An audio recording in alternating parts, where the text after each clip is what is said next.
ഓനിക്ക് സ്കൂൾ കുറെ എഴുതാണ്ട് അത്ര കൊണ്ട് മദ്രസാണ് നിർത്തിക്കാളിയും.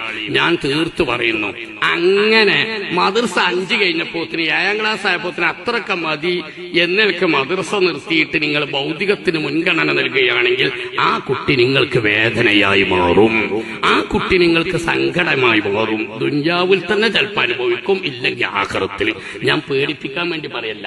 ലാ ഇലാഹ ഇല്ലല്ലാഹ് മുഹമ്മദ് റസൂൽ നിങ്ങൾക്ക് വിശ്വാസം ഉണ്ടെങ്കിൽ, എനിക്ക് വിശ്വാസം ഉണ്ടെങ്കിൽ നമ്മുടെ മക്കൾക്ക് ഭൗതിക വിദ്യാഭ്യാസമൊക്കെ കൊടുക്കും. അതിന്റെ കൂടെ ആ മക്കൾക്ക് അള്ളാഹുവിന്റെ ദീനും കൂടി കേൾക്കാനും പഠിക്കാനും ഉള്ള സൗകര്യങ്ങളെങ്കിലും നിലനിർത്തി കൊടുക്കുന്നിടത്ത് ഉപ്പമാരും ഉമ്മമാരും പിന്നോട്ട് പോയതാണ് വർത്തമാനകാല സാഹചര്യത്തിൽ മുസ്ലിം ഉമ്മത്തിന്റെ വളരെ വലിയ ദുരന്തങ്ങളിൽ ഒന്ന് എന്ന് ഞാൻ ഓർമ്മപ്പെടുത്തുന്നു.